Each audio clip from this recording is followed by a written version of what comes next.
memang ada semacam tarik ulur ya antara faksi politik yang ada di pemerintahan Prabowo. Mereka yang masih menginginkan, masih mendorong, masih berusaha untuk menghidupkan badan penerima negara. Pak Edi tadi di forum resmi tadi nyebut ngungkit lagi soal badan penerima negara, sementara Istana udah bilang ini nggak urgent gitu. Soal tax ratio ini jadi momok ya kalau bisa dibilang dari tahun ke tahun di targetnya Kementerian Keuangan gitu. Makanya polisi itu berinisiatif tinggi. Harus ditekankan inisiatif tinggi. Tapi signifikan nggak perannya? Polri ini melihat gitu, ini sebagai respons dari perintah presiden untuk, nih gue baca ya, memaksimalkan penerimaan dan meminimalisir kebocoran di pendapatan negara gitu ya.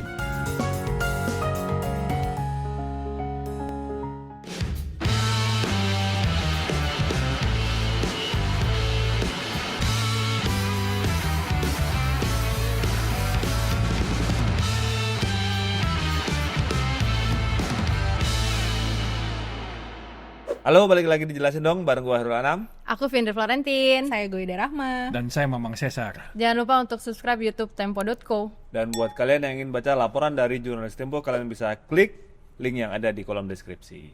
Ingat, jangan baca dan jangan sebarkan produk bajakan karena di situ ada hak ciptanya. Mau jelasin apa kita hari ini, Mang, Goida, Vindri? Hari ini kita mau jelasin soal Badan Penerimaan Negara. Ini muncul lagi isunya, tiba-tiba lagi rame setelah kemarin sempat kita bahas juga ya. Ada rencana pemerintah mau bentuk Badan Penerimaan Negara yang ngurusin penerimaan negara.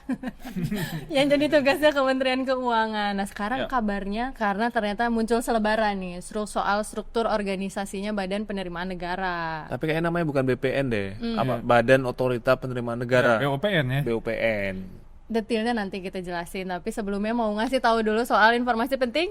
Di Tempo.co kita punya laporan soal konflik di Iran dan Israel yang sudah gencatan senjata sekarang, tapi kita punya laporannya soal apa sih dampaknya setelah keputusan itu diambil. Selain itu kita juga ada laporan soal kabar viral 7,3 juta peserta BPJS Kesehatan yang PBI nih dinonaktifkan per Juni 2025. Ada apa? Lengkapnya di Tempo.co. Iya, kalau di harian kita punya tulisan soal kontroversi jual beli pulau di Anambas ya, di Kepulauan Riau. Nah, bagaimana kronologinya dan seperti apa kontroversinya ini bisa dibaca di harian Tempo ya. Kalau mingguan kita ada soal laporan utamanya tentang judi online yang melibatkan peran seorang menteri. Siapa menterinya? Udah pada tahu juga kayaknya. Tapi akan lebih detail ya nanti ya. Yang itu kan. Iya, itulah. Nah, nanti yang kedua kita juga punya soal BPN ini nih, tarik ulur BPN. Langsung aja kita todong Anam, gimana BPN ceritanya? atau BOPN? Apa itu sama aja? Badan Penerimaan Negara. Gimana Nam ceritanya? Jadi cerita ini muncul kembali ya, mulai hot lagi sejak 11 Juni lalu. Jadi waktu itu Ikatan Sarjana Nahdlatul Ulama itu bikin diskusi yang membahas soal penerimaan negara begitu. Nah, salah satu narasumber yang mereka undang adalah Edi Slamet Irianto. Nah, dia ini mantan anggota Dewan Pakar Tim Kemenangan Nasional atau TKN Prabowo ya pada waktu itu, di mana dia bergabung dengan tim Dewan Pakar yang pimpinannya Burhanuddin Abdullah. Gitu ya. Nah, terus dalam presentasi diskusi itu kemudian dia menjelaskan mengenai kenapa Prabowo sempat mengusung ini rencana pendirian BPN ketika dia menjabat gitu. Tapi kan kemudian kita tahu ya isu soal BPN yang meredup, terus kemudian akhirnya ini muncul lagi dan di situ di presentasinya Pak Edi itu sebetulnya dia tidak menjabarkan struktur dan lain-lain, tetapi memang belakangan struktur capturean itu kemudian muncul dan menyebar. Nah, ini ternyata masih masih ada ini apa namanya harapan Baranya masih ada. barangnya masih ada untuk mendorong terus barang ini masuk gitu. Oke, dan soal BPN ini juga pernah kita spill ya di episode sebelumnya. Kalau ingat kita pernah bahas di edisi yang 2 dirjen pilihan Prabowo, itu ketika ada nama baru di Dirjen Pajak dan Dirjen Bea Cukai. Itu ada Pak Bimo dan Pak Jaka waktu itu ya, yang berlatar belakangnya apa Mang? Militer. Ya, yang satu Taruna Nusantara, yang satu militer. Ya, itu pernah dibahas di situ. Jadi kan kabarnya ketika ada 2 nama itu akan semakin menguatkan rencana pembentukan BPN, karena sebelumnya sudah ada Wamenkyu Anggito Abimanyu yang juga sebenarnya katanya diberi tugas mandat untuk mengegolkan BPN ini. Ya, karena Anggito itu kan dia dulu anggota Dewan Pakar juga ya di TKN, dan Anggito ini yang memimpin lah subkelompok yang membahas atau yang menyiapkan soal penerimaan negara, yang mobil khusus menyiapkan soal BPN itu. Yang di dalamnya ada Bimo juga. Iya, ini kabarnya ada kaitannya sama Bimo BPN ini. Ya, ini sebenarnya kelanjutan obrolan kita beberapa edisi yang lalu ya, soal 2 dirjen pilihan presiden itu ya. Jadi memang Anggito itu sejak awal itu ditaruh menjadi wakil menteri Kementerian Keuangan, dipasang di sana memang untuk mengegolkan Badan Penerimaan Negara. Ini bukan hanya kabar yang baru beredar.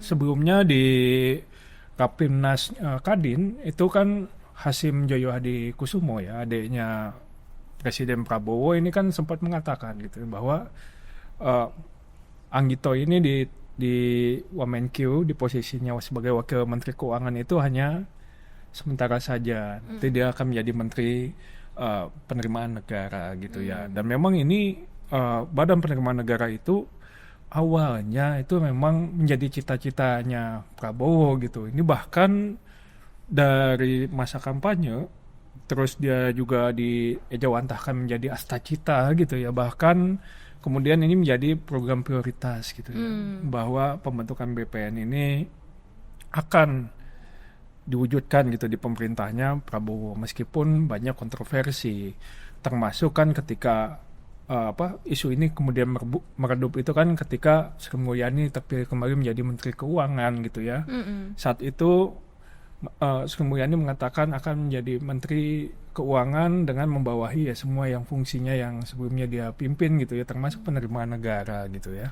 Karena kabarnya itu deal dengan Prabowo kan, maksudnya. Ya, itu yang kita Sri dapat Mulyani informasinya tetap menjadi Menteri Keuangan, tapi dealnya adalah BPN tidak ada atau minimal diundur sampai kemudian kalau misalnya nanti Menteri Keuangan bukan Sri Mulyani lagi gitu kan. Ya, toh memang butuh waktu untuk bisa mengegolkan BPN itu. Makanya sekarang kan Wakil Menteri Keuangan itu kan 3 orang ya. Betul. Termasuk Anggito dan Thomas Jiwandono itu yang dipasang baru. Satu lagi Suhastra Nazara itu kan incumbent lah.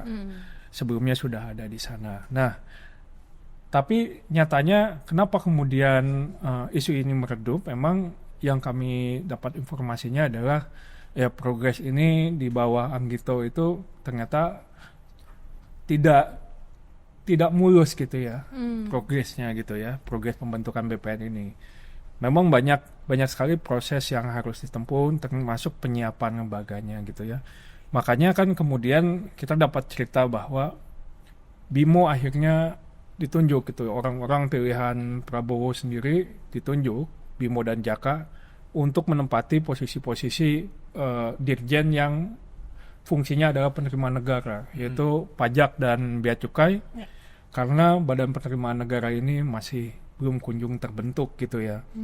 Dan memang awalnya kita mendengar Bimo ini masih diberikan tugas gitu untuk mengegolkan Badan Penerimaan Negara ini, meskipun belakangan ketika yang Bagan tadi muncul ya, dan menjadi pertanyaan masyarakat sebenarnya ini jadi atau enggak dibentuk, Istana kemudian melalui Menteri Sekretaris Negara ya, itu Prasetyo Hadi itu mengatakan bahwa badan ini belum urgen gitu ya, belum diperlukan. Itu berarti badan ini meredup atau gimana? Tapi sebelum lu jawab ya, ini gua coba balik lagi ke konteks yang kenapa kemudian muncul kembali ya isunya.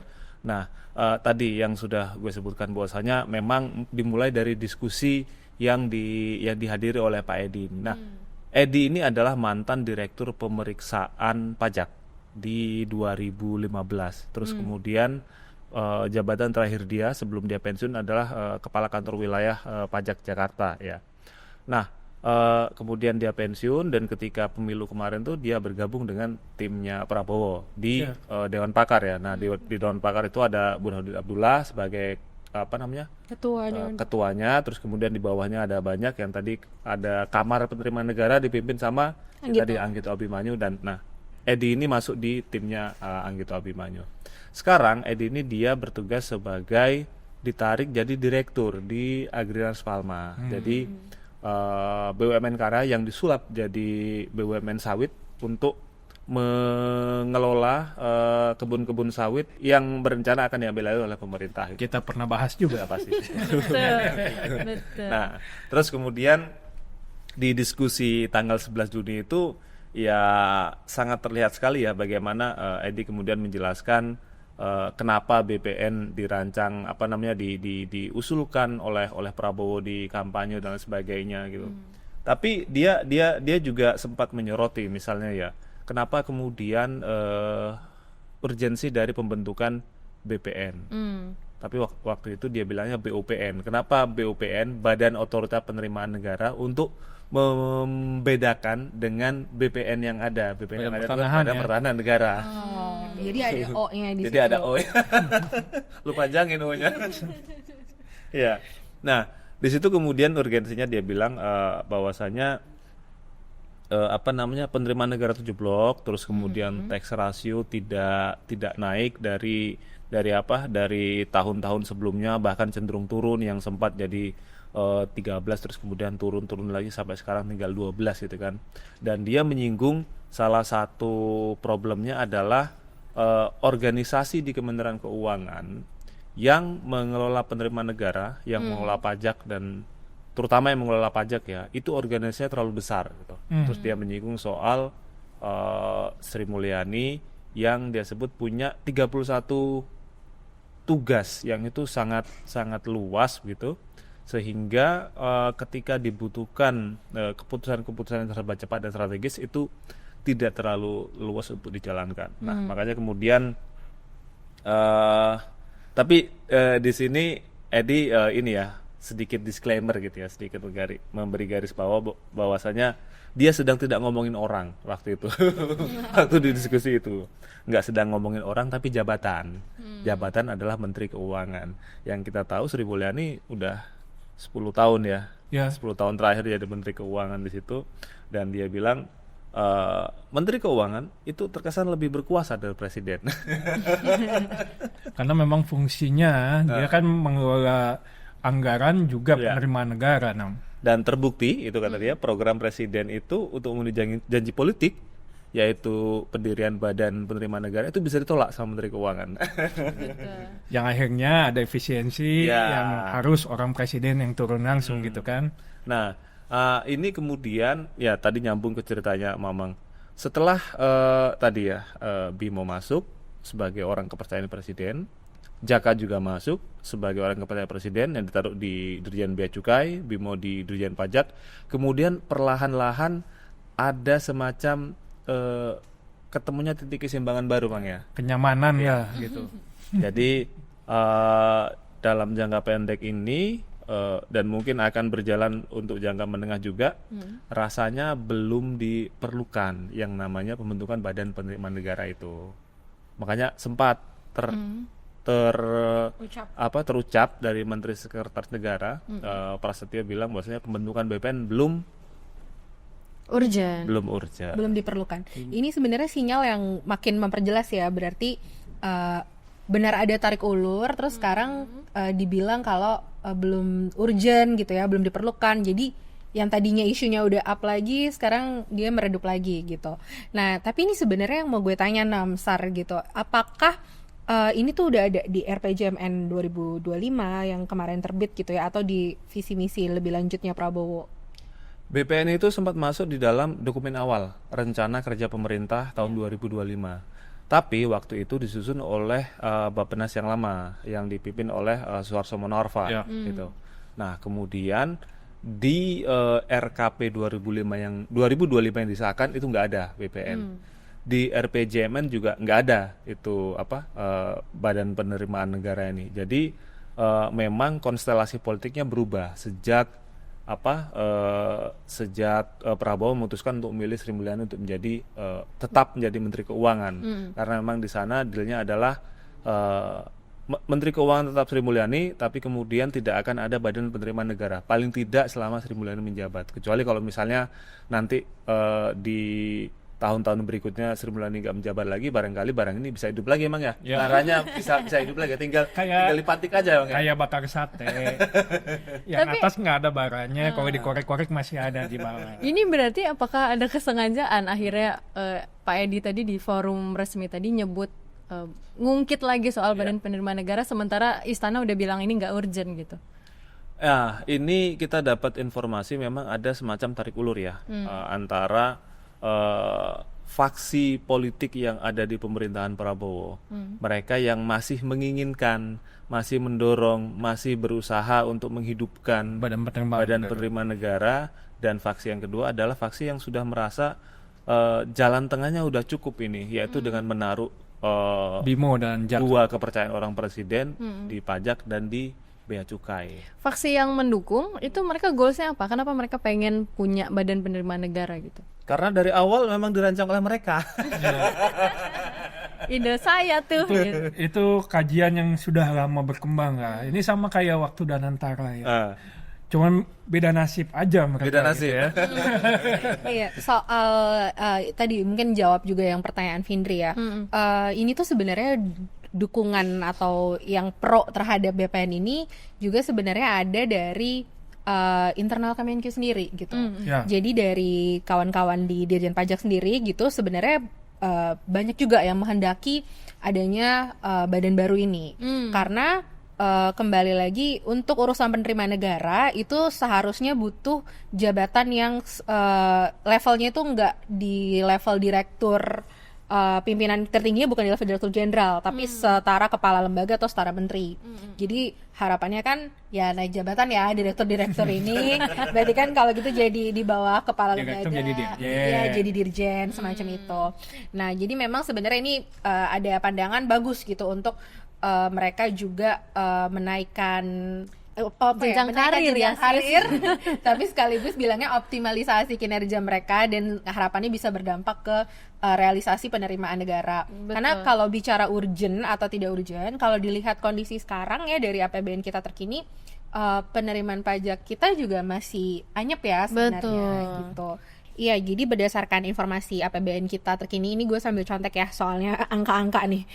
Kinerja penerimaan pajak itu masih kontraksi secara tahunan dibandingin sama tahun lalu itu masih 10,14% kontraksinya.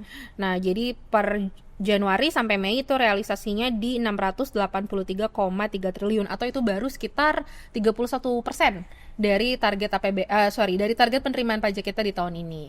Jadi sebenarnya masih butuh upaya-upaya ekstra gitu ya untuk menggali penerimaan. Tapi kita tahu juga dari sisi makro perekonomian gitu ya, juga nggak banyak nih yang bisa kita genjot ya dari sisi mungkin penerimaan dari pajak penghasilan gitu ya, baik dari badan juga maupun pajak-pajak lainnya gitu ya, impor segala macam itu juga prediksinya masih terkontraksi gitu, masih turun gitu. Jadi memang banyak ini PR ya untuk bisa optimalisasi dan gak cuma di pajak tapi tadi di masalah sisi cukai gitu ya, bea masuk ini juga harus dikreasikan lagi gitu. Cukai kan makanya kan kita dengar beberapa waktu terakhir itu opsi perluasan supaya nggak hanya bergantung pada cukai rokok aja gitu ya, ada cukai minuman bermanis gitu ya. Yang juga ditunda. Iya, ini makanya banyak PR sebenarnya ya. Iya. Kalau bicara urgent nggak urgent Tapi nih. ada jaminan nggak kalau katakanlah kita punya strateginya ya untuk ningkatin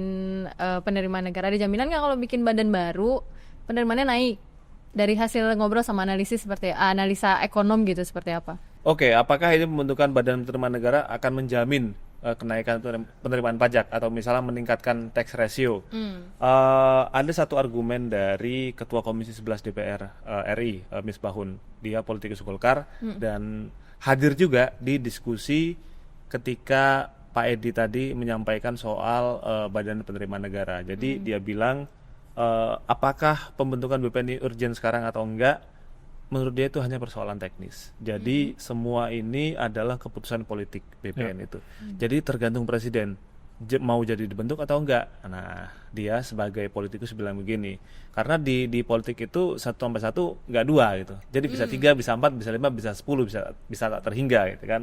Nah, terus sebagai politikus Golkar ya dia bilang ya apapun nanti keputusan presiden sebagai anggota koalisi kita akan dukung. Mau jadi BPN kita dukung, mau nggak jadi BPN kita dukung juga. Tapi bedanya apa kan kita bukan kita sih ya, Kepolisian RI kan udah punya juga tuh satgas khusus untuk penerimaan negara. Itu apakah bukan fungsi BPN pula yang mereka jalankan? Nah ya soal satgas ini memang ini bukan satgas yang ada di Kementerian Keuangan ya. Jadi ini kan satgas yang dibentuk oleh kepolisian. Jadi kita mencoba mencari cerita gitu ya sebenarnya gimana sih ini kemudian ada satgas ini. Salah satunya yang kita tanya itu wakil ketua satgas itu Novel Baswedan ya. Nah Novel itu mengatakan bahwa satgas ini sebenarnya adalah satgas yang sudah terbentuk dari 2022 tapi namanya waktu itu adalah Satgas Khusus Pencegahan Korupsi gitu ya. Nah ini dia berubah fungsi menjadi Satgas Optimalisasi Penerimaan Negara karena Polri ini melihat gitu ini sebagai respons dari perintah presiden untuk nih gue baca ya memaksimalkan penerimaan dan meminimalisir kebocoran di pendapatan negara gitu ya. Jadi ini sebenarnya memang inisiatifnya dari Polri gitu ya melihat presiden pengennya seperti itu gitu ya. Nah, gue akhirnya coba nanya juga ya gitu. Sebenarnya berarti BPN sama ini akan sama gitu ya fungsinya. Tapi kalau menurut Novel memang si Satgas ini fungsinya ya hanya koordinatif aja gitu, Vin. Jadi tidak sekuat kalau dia menjadi badan dong. Dia sifatnya koordinasi, tidak punya kewenangan yang signifikan gitu untuk upaya seperti ini gitu ya. Jadi nanti dia melihat celah-celah atau apa, nanti dia mengkoordinasikan dengan KL yang terkait gitu ya. Dan tapi ini bisa dianggap sebagai satu langkah taktis gitu. Di tengah belum adanya Badan Penerimaan Negara itu yang anggapan dari beberapa analis yang gua ajak ngobrol, analis ekonom dan pemerhati fiskal yang gua ajak ngobrol, ini bisa jadi langkah taktis tapi jangka pendek saja gitu ya, karena kan kewenangannya terbagi-bagi. Memang di zamannya Prabowo ini gemar banget bikin satgas gitu ya. Betul. Oke, sebelum lanjut soal satgas, apakah kemudian pembentukan BPN akan efektif untuk menaikkan penerimaan pajak atau menaikkan tax ratio? Jawabannya bisa iya, bisa enggak. Ada negara yang sudah menerapkan pemisahan ini, Kementerian Keuangan dengan badan penerimaan. Ada juga yang masih gabung gitu. Cuman balik lagi ini memang seperti yang disampaikan oleh Ketua Komisi 11 Misbahun, ini adalah keputusan politik gitu ya. Dan hari ini pun Kementerian Keuangan sebetulnya sudah coba mengadopsi beberapa langkah-langkah, termasuk juga bikin ini ya eselon 1 baru. Eselon 1 baru. Ini diisi sama orang lama tapi. Ya, diisi sama ex Dirjen Pajak Surya Utomo, itu namanya Kepala Badan Teknologi Informasi dan Intelijen Keuangan. Nah, ini kan ada kata intelijennya ya, itu keyword yang baru ya. Sri Mulyani sendiri juga bilang ini jabatan dan peran yang benar-benar baru. Jadi juga staff-staffnya, unit-unitnya semua baru. Nah, ini bisa dibilang ini juga set yang komplementer ya gitu untuk tadi upaya-upaya optimalisasi penerimaan, khususnya dari sisi tadi tuh yang Mamang sebut juga mencegah kebocoran segala macam itu kan, karena ada fungsi-fungsi mungkin pengawasan intelijen dan penegakan hukum yang nanti bisa saling berkoordinasi di situ. Atau peluang-peluang baru nih mana yang bisa dipajekin supaya enggak untuk memperluas kebun binatangnya. Biar kebun binatangnya nggak segitu-gitu aja ya. Apa menggemukkan binatang sekaligus memperluas. Ya ini mungkin nambahin sedikit soal Anam tadi, tax ratio kan emang PR banget ya buat Indonesia. Kita tuh stuck di kisaran 9-10%. Ya. Padahal dibanding negara-negara lain yang di Asia Tenggara itu kawan-kawan kita udah di belasan, bahkan hampir mendekati 15% gitu. Negara maju 30. Negara maju 30. Padahal pengennya berapa Prabowo? 23. 23. Nah, 23%. Nah, jadi emang soal tax ratio ini jadi momok ya kalau Iya. bisa dibilang dari tahun ke tahun di targetnya Kementerian Keuangan gitu. Makanya polisi itu berinisiatif tinggi. Harus ditekankan inisiatif tinggi. Tapi signifikan nggak perannya? Tapi lembaga lain kayaknya juga bikin satgas kayak gitu kan, satgas untuk mengawal penerimaan gitu. Jadi semua mata tertuju pada penerimaan. Gitu. Nggak tahu nanti apa namanya kerjanya gimana tuh dengan lembaga-lembaga yang Menkyu sudah sendiri ada. bukannya ada tim baru loh, Nam. Selain dirjen baru ada juga tim baru. Tim apa tuh, Nam? Oh iya, itu maksudnya yang itu ya, tim koordinasi penyelenggaraan sistem pemungutan pajak atas transaksi digital luar negeri. Apalagi Nah, itu? jadi ini perluasan. Sebelumnya kan sudah ada tuh PMSE. Jadi pajak-pajak yang dipungut atas perdagangan di digital Melalui dan transaksi elektronik. melalui transaksi elektronik. Nah, ini akan menyasar untuk quote unquote pedagang-pedagang dari luar negeri yang dia berdagang konsumennya dalam negeri gitu. Jadi PPN-PPN-nya dan pajak-pajak lain itu akan digencarkan supaya nggak lepas itu barang dan dia bisa menambah tadi penerimaan pajak dan lain Yang sebagainya. dipajakin apa aja itu, Nam? Semua transaksi yang E-commerce gitu. ya pokoknya semua transaksi Judol.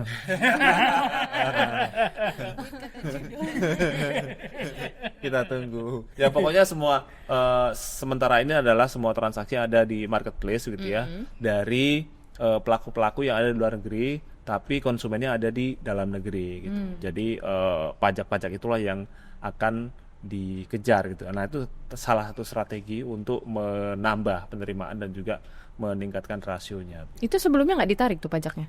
Ditarik, tapi ya barangkali ini ya penerapannya belum terlalu maksimal sehingga dibutuhkan tim tadi itu. Sebelumnya kan untuk perusahaan-perusahaan yang ada di dalam negeri kan, maksudnya perusahaan digital meskipun luar negeri dia berkantor di Indonesia. Seperti Google Ya, gitu udah. harus berkantor di Indonesia untuk bisa ditarik pajaknya gitu ya, Nam. Ya. Tapi kita tuh kan dengar info kalau kena alasannya BPN meredup lagi rencananya karena pembentukannya yang sebenarnya prosesnya panjang, harus revisi beberapa aturan. Itu benar nggak sih? Ya memang sebenarnya ya, gue udah ngobrol ya dengan beberapa narasumber termasuk di DPR gitu ya, juga teman-teman analis, termasuk ahli hukum tata negara. Sebenarnya kalau mau bikin badan baru itu seberapa susah sih gitu ya. Sebenarnya itu presiden itu cukup membuat perpres. Kita tahu sebenarnya di zaman Prabowo memekarkan kabinet itu tidak susah. Ada juga itu, dan antara waktu itu belum tahu juntrungannya mau kayak gimana udah ada pejabatnya, betul kan? Jadi bisa lewat perpres gitu ya. Tapi memang selain perpres harus ada harmonisasi peraturan-peraturan yang misalnya mengatur soal penerimaan negara ini, misalnya undang-undang keuangan negara, terus juga undang-undang harmonisasi peraturan perpajakan gitu ya, itu harus diharmonisasi. Sebenarnya kalau kita lihat secara politis gak susah ngeluarin perpres itu kan, ya kalau presiden mau besok juga terbit kan gitu, termasuk juga mengharmonisasi undang-undang. Kan kita tahu Semua kawan tuh. iya, undang-undang TNI berapa lama ya kan, revisi undang-undang TNI bukan hal yang susah, cuman memang disinilah kita melihat sebenarnya seberapa kepengen gitu ya presiden atau pemerintah membentuk badan penerimaan negara. Tapi kalau dari sisi analis-analis pajak, dunia usaha gitu ya, melihat sebenarnya hal yang mungkin ya, ini dugaan mereka juga jadi pertimbangan adalah kondisi keuangan negara dan kondisi global yang sebenarnya sekarang sedang banyak ketidakpastian. Nah, dengan adanya wacana ini sebenarnya ketidakpastian itu jadi muncul juga dari dalam negeri kan gitu. Jadi makanya istana ini mengambil sesuatu untuk memberikan kepastian gitu ya, bahwa ini belum urgent gitu ya. Itu memberikan sinyal bahwa untuk saat ini tidak banyak yang diubah gitu ya. Karena ketika BPN ini akhirnya dibentuk misalnya, dengan rencana yang belum cukup matang gitu ya. Apalagi kalau kita melihat seperti Danantara gitu yang akhirnya berubah. Ketuanya belum mulai jalan udah diganti gitu ya. Nah, ini tentu memberikan ketidakpastian lagi kepada dunia usaha. Makanya ini dengan kondisi seperti ini, apalagi juga kita lihat eksternal itu sudah memberikan ketidakpastian, misalnya dengan tarif resiprokalnya Trump, kemudian juga ketegangan geopolitik di Timur Tengah, tentu memunculkan kembali isu Badan Penerimaan Negara itu, tentu ini akan menjadi hal yang tidak pasti lainnya di dunia usaha dan juga ya di perekonomian Indonesia lah gitu. Oke, kalau gitu sikapnya Tempo gimana, Nam? Ya, kalau kita sih melihat sebenarnya begini ya, dalam teori manajemen apapun begitu ya, ketika kontrol wewenang itu sudah terlalu besar, memang ada peluang, ada baiknya juga untuk memisah gitu, supaya juga tidak dipegang oleh satu tangan yang berkuasa kemana-mana. Tapi kemudian kalau kita melihat praktik dari pembentukan lembaga-lembaga baru di era Prabowo dan segala macam ini, justru lebih kepada tarik-menarik antar kelompok politik di internal mereka gitu. Jadi seperti misalnya Danantara gitu ya, dan kemudian sekarang merembet ke BPN gitu, sehingga ini yang membuat kita mempertanyakan kembali kemudian rencana dari pendirian Badan Penerimaan Negara ini apakah sudah solid atau misalnya kajiannya sudah matang dan segala macam, karena di dalam mereka pun masih berantem gitu. Solid. Iya. Jadi mestinya dimatengin dulu, terus kemudian kajiannya mendalam segala macam, baru setelah mateng dibawa nih apakah layak atau urgent atau mendesak untuk dipisah, atau lebih baik tetap begini. Karena tadi benar yang dikatakan si Mamang gitu ya, isu-isu seperti ini tuh justru membuat publik dan pelaku pasar risau juga, ini maunya seperti apa, karena kan mereka juga harus memproyeksikan dengan keberlangsungan usaha dan lain-lain gitu. Baik, kita tunggu kalau gitu kelanjutannya ya. Jadi dibikin atau enggak? Saksikan terus Jelasin Dong di youtube tempo.co dan Spotify. Sampai jumpa.